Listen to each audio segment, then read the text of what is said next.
Good evening. Welcome to Simpson at 8. My guest this evening is a retired politician who has spent a lifetime advocating for the interests of indigenous Fijian women and girls. She is the former president of the Young Women's Christian Association and the current president of the Soqosoqo Vakamarama Viti, one of the country's largest women's civil society organizations. Finau, Tabakaucoro, thanks for joining me on Simpson at 8. And Stanley, and thank you for having me. Vinaka. So let's start by talking about the Soqosoqo Vakamarama, which you're the president of. The association was formed in 1924. It's almost 100 years old now, 96. We're 100 in 4 years. So what does the association do?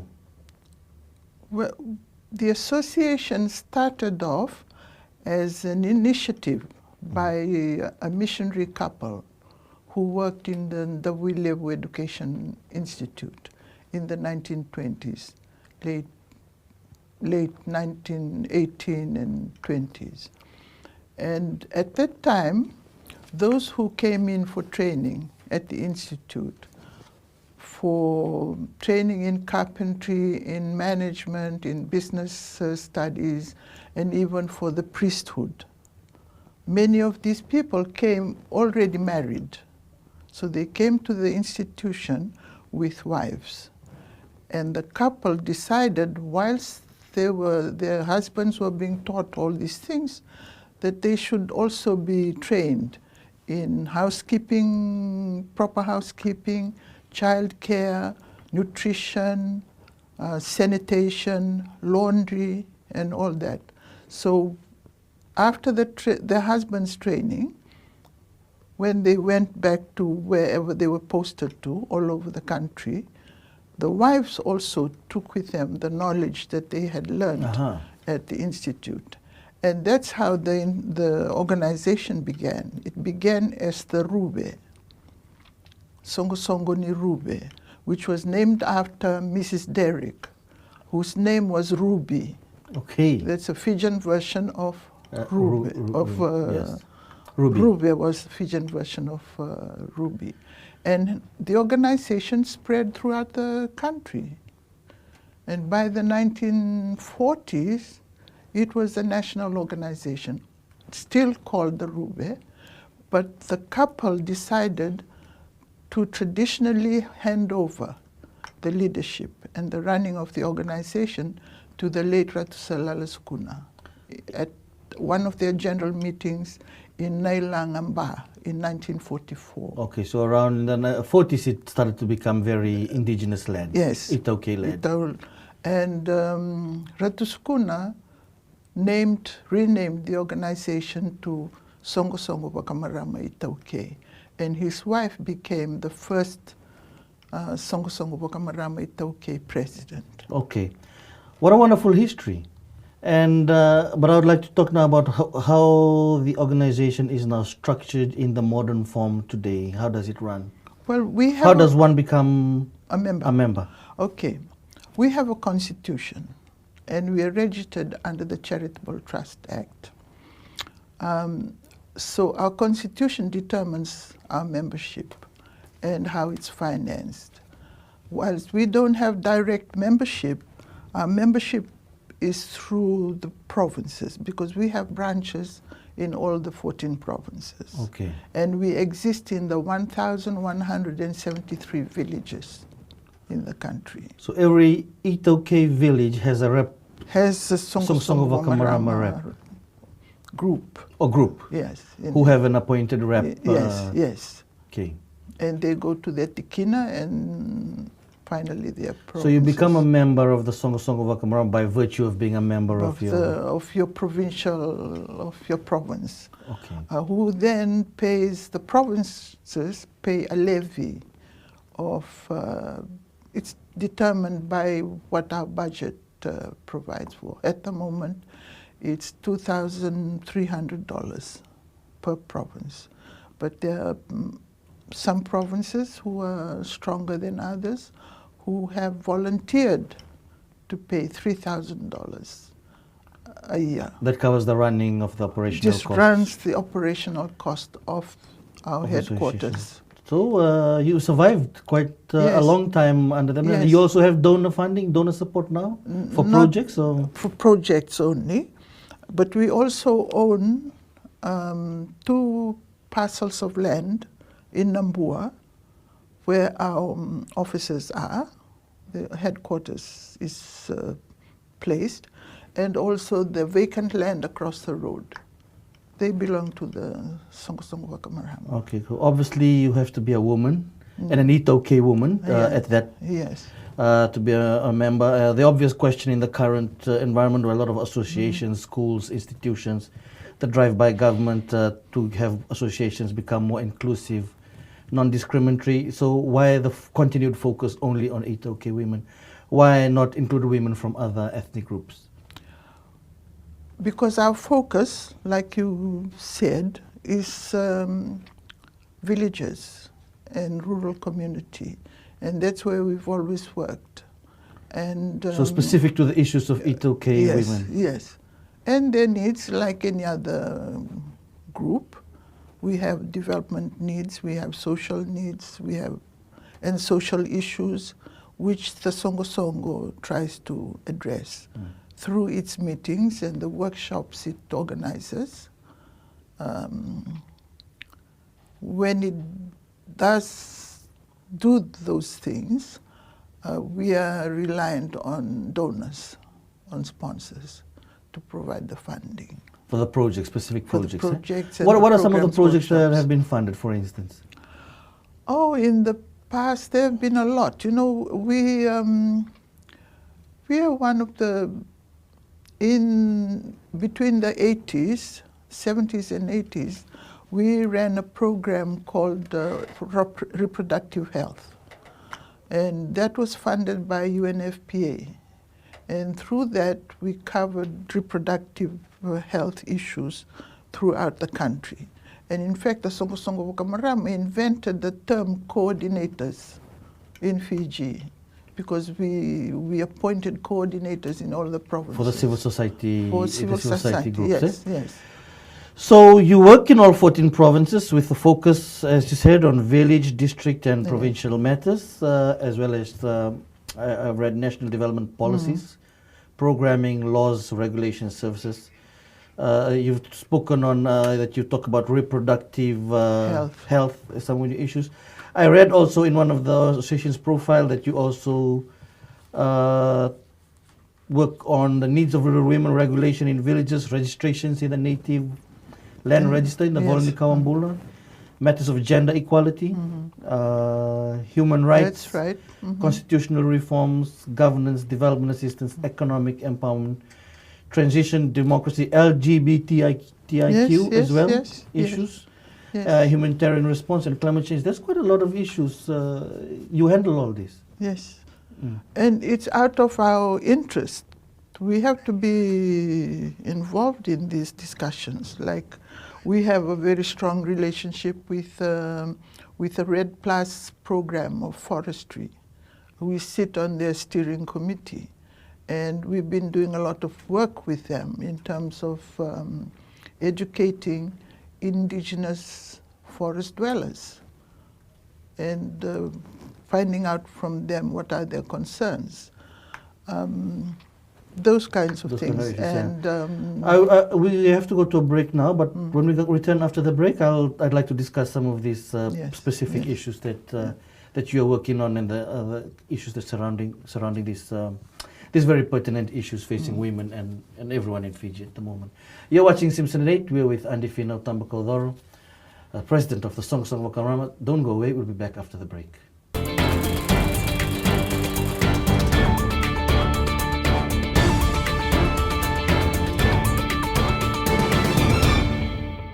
Welcome back. You're watching Simpson at 8. Finau, Tabakaucoro. We're discussing Soqosoqo Vakamarama and the issues and the projects that you've been working on. And you talked about gender equality, human rights, LGBTIQ, and climate change. You spoke about Red Plus. Let's come to where we are at now. This pandemic, fear-fueled world, coupled with a very tough very harsh economic conditions that many are experiencing. So, in this context, what do you see as the big challenges facing women in Fiji? The loss of their livelihoods. And with that means loss of money, you know, economic disempowerment.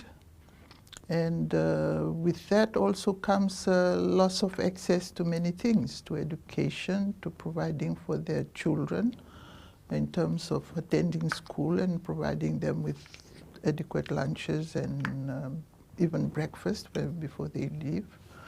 But we were fortunate this year because a lot of the international donors have provided funds to help local organizations deliver some services to these some people. relief, but also some training programs on livelihood. I'd really like to touch the topic on loss of livelihoods, because that from that a lot of losses, for example, the loss of dignity, loss of culture, loss of, loss of many things. You know, the standing as a proud woman. Yes. For many, loss of self-esteem. Self-esteem, and leading to what we see the mental health issues. I mean, they all stem from that very basic issue for many things is loss of livelihoods. So, how is that being addressed? What can be done to address these issues? We've been fortunate this year. The British High Commission has offered us funding to undertake some training for women, rural women, in the West. So we intend to run 4 one-week programs in the West. One in Namoli, Lautoka, to address women from Ba and Ra, and one in Nawaka, mainly to address women around Nandi area. One in Zubu, in Nandronga, for women around there. And one in Votualibu. These are places where a lot of women who work in the tourism industry have been affected. So what specifically is the kind of training that you're providing? We want to help them first identify what kinds of activities they would like to go into first, to find out from them, because we can't just go and So just go and tell them, so you're involving them in the kind of... Yes. So we'll probably spend the first day of the training doing that, getting them to work in groups and identify those things for us. And then we're hoping we can work with partners like Ministry of Agriculture, tourism, and trade, the other departments, you work with government on that. Yes. We've mentioned, we've discussed a lot about rural women, which is your focus, but you know, a large chunk of the population also of women live in urban areas. Yes. Do you have programs for urban women? No. Okay. Not specifically for urban women, but urban women can come in through their provinces, because every Fijian woman belongs to a province. And we have that a lot. When we have meetings, they're represented by their urban. So if someone wants to access some of the trainings or some of the programs, basically they come through their village and their provincial. And also I forgot to mention that the U.S. Embassy has also offered us funding, focused on the concept of incubators, business incubators. So these are all just starting recent projects, yes? Recent projects, just this year. COVID-19 era projects. COVID-19 responses. Yes. And it's great to see these partnerships developing, of course, for rural women.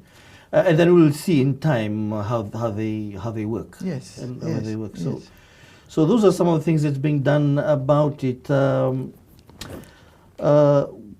Before COVID-19 hit, and before I go on to the questions, what do you see were some of the strengths that were there for Itoke women that allowed many of them, or to be able to sustain, for a while despite the economic challenges? What are some of the strengths we have there? I think it all began with Fiji becoming independent because then there was more dialogue that involved women, particularly indigenous women. You know, until 1986, they held elections for provincial council members. And there were a lot of women who got elected into the provincial councils. Women like Roseni Militakevekata and Ivonokula. Yes, and You know, it started then. as you're mentioning that, you know, a lot of changes took place. So Yes.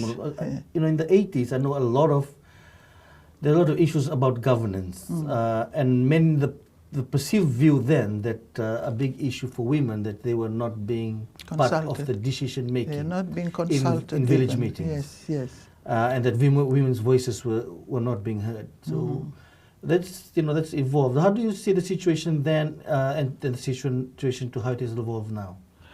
Well, right now, there's nothing to stop women speaking at any forum.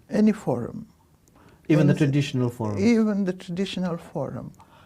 But that has been the practice. Always? No, that has been the practice has been that women normally don't speak. Right. But there's nothing in law that says they may not speak. But it was a custom, or? It was a custom and became the practice.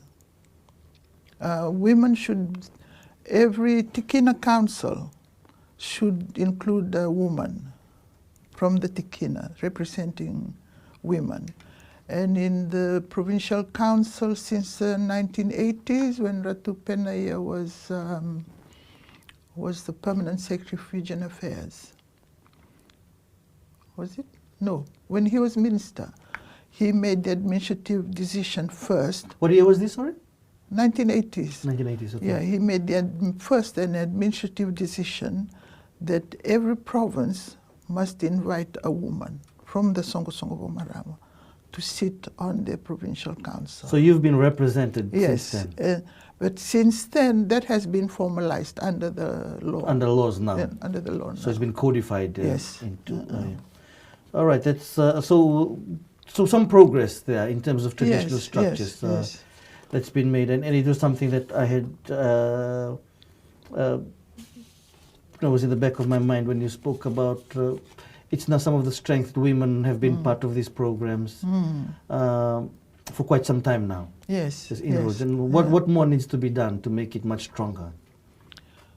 Well, we need to have a look at the laws to see that the laws are consistent with each other. Even, the main laws are consistent with one another.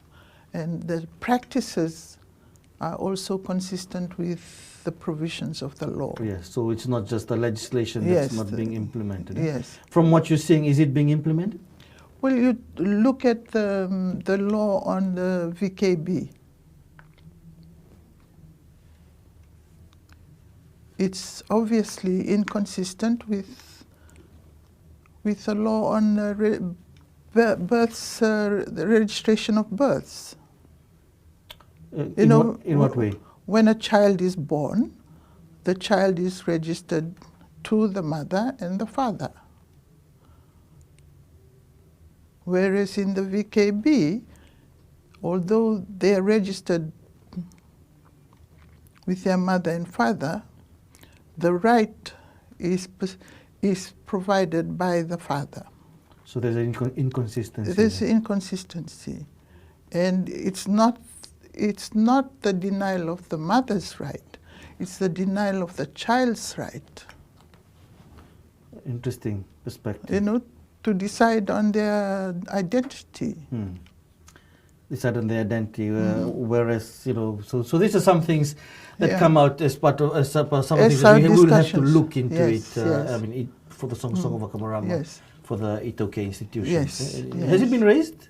Yes, it's been raised. Recently, Oxfam kindly provided funds for the Soqosoqo to undertake a workshop on capacity assessment. And a lot of issues came up from that assessment. And these are issues that it okay and we're some gonna of bring these, up. Obviously very yeah, close to their yeah. hearts. Huh? Some of these, this includes looking at legislations and looking at ourselves and making sure that we, with the passing of the business, the business law, whatever it is that just recently passed, we are more aware of the need to make us compliant with the law. Yes. In terms of financial accountability accountability, governance. and governance. You're watching Simpson at 8. We will have great discussions with Andy Finau. Don't go away, we'll be right back.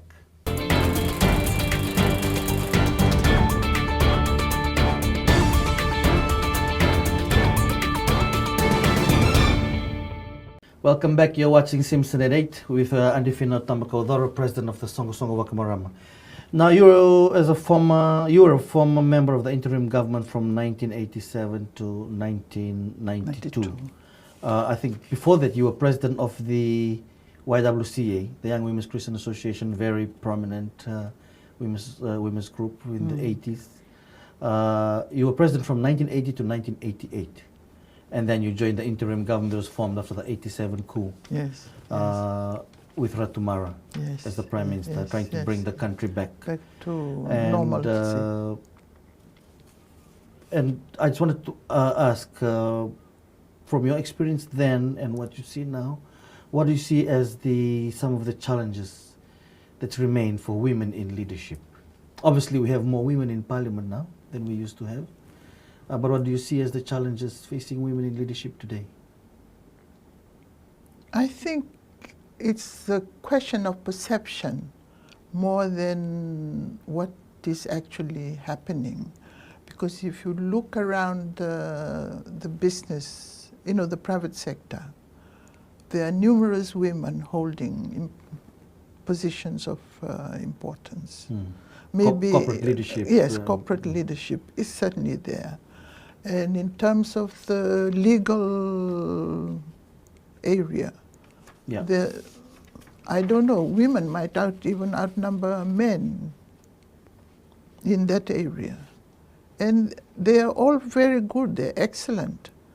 I think we tend to, a lot of this is anecdotal. Yeah. So you're saying this positive change has taken place? Yes, definitely. Definitely. I mean, when we had before the interim government, the government prior to that, Parliament had, we could count the number of women in one hand. Now, there are more. So times have changed, and you think there's a lot of positive changes. Yes. Although many issues still remain for women in terms of the social issues, obviously domestic violence, violence against women, and some of those issues. But in terms of you saying women in leadership, you think we're moving in the right direction? Yes. Do you think more can be done? In terms of putting more women in leadership? They have to be done more specifically. All those women. They need to be happening through appointments by the authority. For instance, the police have only just recently promoted Beretta to senior superintendent. And how many other women in the police at that rank? At that rank. Those, there's room for improvement in some of the specific institutions. And they have to be specific appointments. Into some of those institutions that's been male-dominated, so to speak. Yeah, and the leadership have to have a wider vision on it. Exactly. During this period, 87 to 92, when you were in the interim government, you brought about the 1990 Constitution, which was, a lot of people didn't like it. It was seen as a racist constitution. Yes. It was a very different time back then, obviously. But I saw something that caught my attention. It says that Andy Finau Tabakaucoro advocated successfully for the inclusion of the word sex and religion in the Bill of Rights of that constitution. and that this was the first time that the Bill of Rights section of Fiji's constitution had mentioned that there would be no discrimination based on sexual orientation and religion. Is that correct? And why were you advocating strongly for the issue back then? Because the 1970 Constitution, which was produced in Britain from the British Parliament, did not look at that issue, the issue of sex, yes. And gender. And religion. Well, at that time, nobody was using the word gender very much, because it was like an academic thing. Sex meant male or female. Yes. So that's why the word sex was used. And I was it was quite interesting to me to see in the Bill of Rights in the 1970 Constitution did not include religion. It had race, creed, language, whatever else, but not religion. And it was readily agreed to by so there was no opposition to it then? To religion. To religion, yes. But great opposition to sex. What was the opposition then? The interpretation law, for instance, at that time, they pointed out that an individual means men and women, and when they mention men in law, it refers to women as well. So it was quite a tough debate. But it got through? But it got through. It was a breakthrough? It was a breakthrough. How do you see the Bill of Rights today under the current Constitution? Well, since then, the 1997 Constitution has included gender. 1997, yeah. 1997, and gone further to include sexual orientation. And that's in the current Constitution? And that's also in the current Constitution. Okay. There is a perception that there is also a disconnect between how the Soqosoqo Vakamarama views the role of women and the views of the views of other women's groups that are perceived to hold more stronger feminist views. So how would you describe the views and positions of the Soqosoqo Vakamarama in this regard, like in terms of feminist views and positions? We are part of the Fiji Women's Forum. We are one of the conveners of the Fiji Women's Forum. A large part of its agenda is feminism. So you see yourself as feminist? Yes, yes. So who are members of the Fiji Women's Forum? And the FemLink, Fiji, the National Council of Women, Fiji, and the Fiji Women's Rights. Right. So, because I bring this up because there are many issues that have been raised. You talked about rural women, issues of village bylaws, and how women are seeing their roles in the villages, what they wear, how they perceive. How do you see those issues? I think for those, especially the village bylaws, you have to seek the opinions of people who live in the villages. How does the denial of somebody wearing a pair of shorts in the village, how does it affect village community peace and stability and those kind of things? Respect is a big thing in the Fijian culture. So if you then tell them that it's her right, find out from them what they think her right is. It may be an imposition as far as they're concerned. So what's your position? The discussion is to be held at the village level? At the village level, because it's about them. It's about their space. It's about their space. It's not about us living in the cities and towns. And about the rights and the responsibilities that come with it. Time has run out on us. We've pointed that out quite a bit, and there's quite a lot of things I would love to discuss further with you. But again, you had that capacity assessment workshop that you talked about. Yes. And I'd just like to end, with all these issues, livelihoods, rights, responsibilities, the roles of women, women in leadership. What's next for the Soqosoqo Vakamarama and the kind of work that you'll be doing?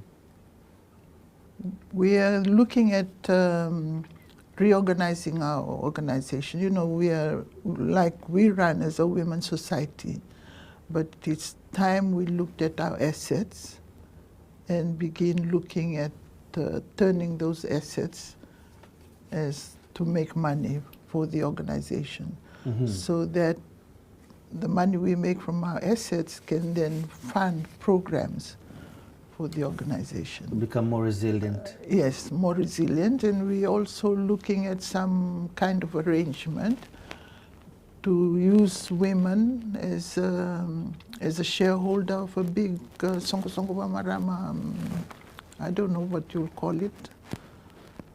Enterprise? Enterprise. Or business? Yes, yes. Okay.